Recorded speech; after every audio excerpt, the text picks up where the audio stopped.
वारिस पठान साहब, अब देखिए इंडिया गठबंधन में कांग्रेस सबसे बड़ी पार्टी है और कांग्रेस के अधीर रंजन चौधरी ये कहते हैं कि तुष्टीकरण की राजनीति करती है ममता बनर्जी।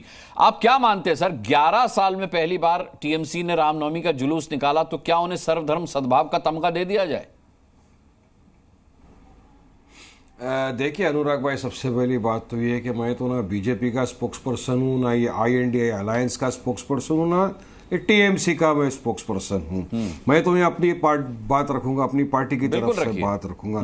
अब बात ये है अनुराग साहब के हर शख्स, हर भारतीय को अपना धर्म पालन करने का पूरा अधिकार है, फेस्टिवल बनाने का अधिकार है, और राज्य के मुख्यमंत्री और राज्य सरकार का दायित्व बनता है कि वो जहां भी फेस्टिवल होता है अपनी तरफ से उनको इजाजत दे, लीगल दायरे में रहकर, और जो प्रिकॉशन लेना है वो ले हर जगह। मगर देखने में क्या आता है, बास मरतबा देखा जाता है कि कावड़ियों को यात्रा अलाउड करिए, हमको कोई आपत्ति नहीं है, वो निकालते भी है, रस्ते पर भी जाते हैं सब, मगर वहीं पर ईद की नमाज अगर कोई 10 मिनट रस्ते पे खड़े होकर पढ़ ले तो कितना बवाल मच जाता है। वहां पे आप रोक देते हैं, वो नमाज पढ़ने की इजाजत नहीं देती।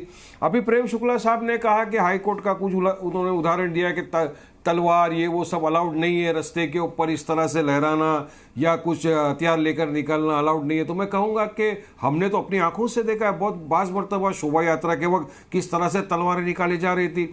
यहाँ तक कि नहीं, मस्जिद के सामने खड़े रहकर तो तलवारें लहरा के जय श्री राम के नारे लगाए जा रहे थे, मुल्ले काटे जाएंगे नारे लगाए जा रहे थे, तमंचे तक निकल गए थे, हमने तो यहाँ तक देखा है। मगर किसी मुसलमान ने तो किसी के मंदिर के सामने जाकर तलवारें नहीं लहराई, ना किसी ने बंदूक दिखाई, ना किसी ने नारेबाजी की।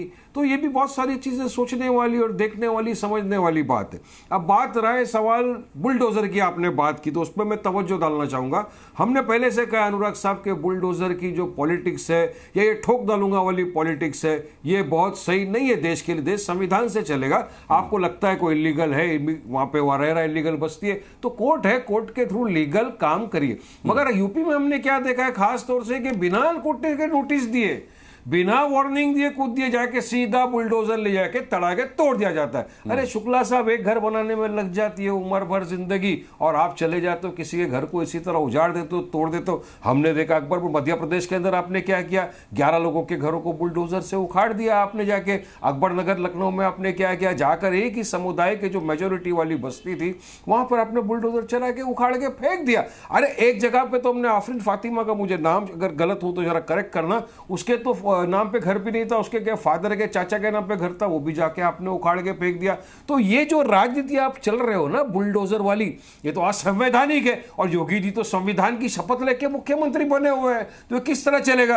अब बात नंबर 3 अनुराग भाई, तुष्टीकरण की आपने बात की, तो तुष्टीकरण के अंदर तो ये बीजेपी मास्टर है, मास्टर। ये 2 से लेके आज जो यहां तक पहुंचे, क्या विकास के नाम पे तो नहीं पहुंचे, डेवलपमेंट के नाम पे तो नहीं पहुंचे, ये तो सिर्फ तुष्टीकरण, मंगलसूत्र, घुसपैठिए, पाकिस्तान, मुसलमान, शमशान, कब्रस्तान, यही बोल बोल के तो यहां तक पहुंचे, मास्टर है।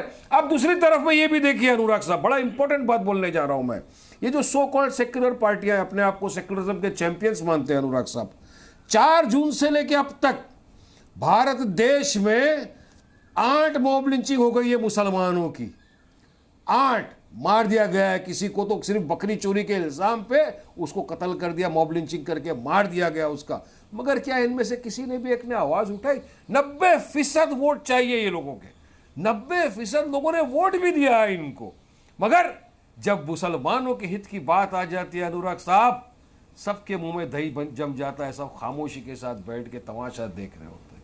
तो ना ये दोनों की भी मैं बात कर रहा हूं। यहां पर भी बोलना चाहिए था ना, आपको भरोसे से वोट दिया, मुसलमानों ने भर भर के आपको वोट दिया, मगर इतनी मॉब लिंचिंग के ऊपर सब खामोश। माइनॉरिटी वर्ड बोलते हैं, सोचिए अनुराग साहब, ये लोग मुसलमान वर्ड मुंह से बोलने के लिए इनको तकलीफ होता है। अब बताइए इस देश की साल के अंदर जाएंगे क्या होगा अब इसमें। तो मैं तो यही कहना चाहूंगा कि साहब जो भी है देश संविधान से चलना चाहिए, कायदे कानून का पालन सबको करना चाहिए, और हर एक इंसान को अपने अपने फेस्टिवल बनाने की अनुमति कायदे के दायरे में रहकर देनी चाहिए।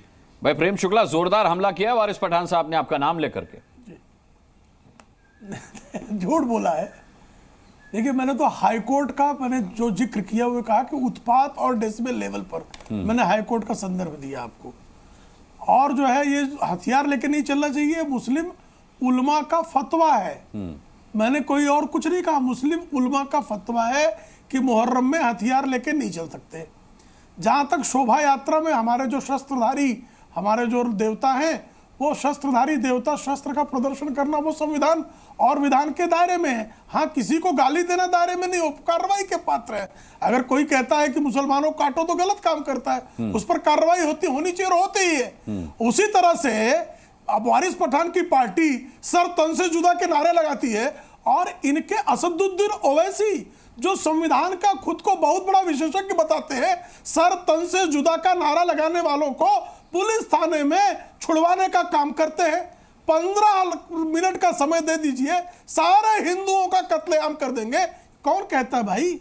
ये संविधान के दायरे में है। जय फिलिस्तीन भूल गया, ये संवैधानिक है। और कृपा करके नहीं, जय फिलिस्तीन तो कहा ही उन्होंने, और भारत माता की जय कहते हैं, उनकी जुबान सूख जाती है, हलक जो है उनका सूख जाता है। ये भी पूरा देश देता है। जहां तक बात है बुलडोजर की कार्रवाई की, तो बुलडोजर की कार्रवाई संविधान के दायरे में विधान के तहत होती है। अगर आपको लगता है कहीं असंवैधानिक है तो इस देश में न्यायालय है मित्र, और आप तो वकील हैं, जाइए न्यायालय में। आपको न्याय क्या, इस देश के न्यायालय न्याय नहीं करता, ऐसा कहना है आपका? इस देश के न्यायालय अन्यायी है। इस देश में जो है असंवैधानिक कोई सरकार कार्रवाई करेगी और देश के न्यायालय चुप्पी साध लेंगे, ऐसा वारिस पठान का आरोप है क्या? कि भारत के न्यायालय जो है उन्होंने संविधान को मानना बंद कर दिया है, न्याय को और विधान को जो है इंकार कर दिया है। अरे भाई, जो अवैध मकान है वो अवैध मकान है, समुदाय विशेष के अवैध मकान है तो तोड़ो मत। ये तुष्टीकरण की राजनीति, चाहे जिसके मकान हो, अगर कोई अवैध मकान है और उस अवैध मकान में रहने वाले दंगे करते हैं, हिंसा फैलाते हैं, राष्ट्रद्रोही कुकृत्य करते हैं, तो उनकी तो प्रायोरिटी हो ही जाएगी तोड़ने में। बुलडोजर टहलेगा, तोड़ा जाएगा। और आपकी हिम्मत है तो आप जाइए, उसको जो है संवैधानिक जो है चुनौती दीजिए कि असंवैधानिक काम हो रहा है, जाइए न्यायालय में, किसने रोका है आपको? ठीक है, और भी मेहमान है मेरे पास, लेकिन वारिस पठान साहब इसका जवाब दे दीजिए, बहुत संक्षिप्त सा रखिएगा क्योंकि बाकी मेहमानों को भी बराबर समय देना है मुझे। जी अनुराग साहब, बहुत संक्षेप में मैं जवाब देना चाहूंगा। अनुराग साहब, अभी आपने शुक्ला जी को याद दिलाया कि जय फिलिस्तीन भी, आपको जरा याद दिलाना चाहिए था उनको कि वहां पर नारा लगा था जय हिंदू राष्ट्र का भी। उसके बारे में उन्होंने क्या कहा? जय फिलिस्तीन का जो नारा लगा था उसको तो एक्सपंज कर दिया गया है, मगर जय हिंदू राष्ट्र का जिसे उन्होंने नारा लगाया था शपथ विधि के वक्त, उनका क्या आपने एक्सपंज किया? नहीं, वो फहरिस्त असदुद्दीन ओवैसी साहब की गिना रहे थे ना, वो फहरिस्त उनकी गिना रहे थे, उसमें जोड़ा मैं। आपने याद दिलाया, मैं इनकी फहरिस्त गिनाना चाहता हूं। ये 15 मिनट तो मैं जय हिंदू राष्ट्र जोड़ दूंगा। एमएलए ने कहा 15 मिनट नहीं, 10 मिनट नहीं, अरे इनको तो 5 मिनट हमको दे दो, सबको खत्म कर डालेंगे। भूल गए क्या किस तरह से मस्जिद के सामने तीर कमान चलाया था? बाद में क्या हुआ? बुरी तरह हार का सामना करना पड़ा। 5 सेकंड इन्हीं के बीजेपी के, पता है प्रेम शुक्ला को, जा रहे थे प्रेम शुक्ला वहीं पर नजदीक 2 मिनट के रास्ते पर मीरा रोड में क्या बोला था? मीरा रोड में क्या बोला था? 15 मिनट नहीं, 10 मिनट नहीं, 5 मिनट दे दो, हम तो सबको खत्म कर डालेंगे। उसको आप क्यों याद नहीं दिलाते? देश के गद्दारों को डैश डैश डैश गोली कभी नहीं कहा है, याद नहीं दिलाते? कभी नहीं कहा। सारी जो बातें आप एक उंगली, अरे क्या झूठ बोलते हो यार, नहीं बोला।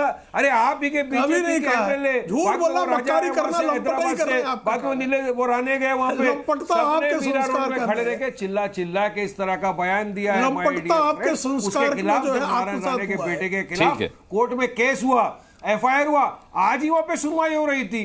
आज ही मुंबई पुलिस ने वहां पर एफिडेविट कहा कि जो उन्होंने कहा वो जिहादी, बांग्लादेशी, रोहिंग्या, मुसलमानों को नहीं कहा, ऐसा उनके एफिडेविट में लिखा हुआ है। आज सुबह की बात कर रहा हूं, प्रेम शुक्ला एक्सपर्ट हूं, अभी कोर्ट से आ रहा हूं, मुझे पता है सब क्या हो रहा है। उसका आप खंडन नहीं करेंगे, उसके बारे में आप कुछ नहीं बोलेंगे। आप मानते हो जय हिंदू राष्ट्र बन गया हमारा, बोलने के बाद नाक रगड़ के तौबा बोलने वाला, सबका साथ सबका विकास, सबका विकास खत्म हो गया। ये वारिस पठान नाम का जिहादी सांप्रदायिक व्यक्ति, देखिए व्यक्तिगत हमले मत कीजिए, व्यक्तिगत हमले मत कीजिए, फिर वो उस तरफ से भी शुरू हो जाएंगे, फिर ये डिबेट जो है डिरेल हो जाएगी। उसका नाम मैं भी ले रहा हूं, उसका नाम मैं भी ले रहा हूं, क्या उसका नाम लेना अपराध है? सकता है कोई वो शुकर कुकर जैसी कोई प्रजाति का है क्या कि नाम नहीं लिया? मुसलमानों को नहीं नाम उन्होंने प्रेम शुक्ला को कहा, क्या प्रेम शुक्ला को बांग्लादेशी कहा, क्या प्रेम शुक्ला को रोहिंग्या कहा, किसको कहा? क्या मैंने आपको शुक्र आज कोर्ट में दाखिल हुआ है, आज देख लो इतना क्या है? किसको कहा? उसे किसको प्रेम शुक्ला को कहा? आप कहा चिढ़ रहे हो? तो आपसे सवाल अरे मेरे चलिए, वारिस पठान ठीक है। को Z News.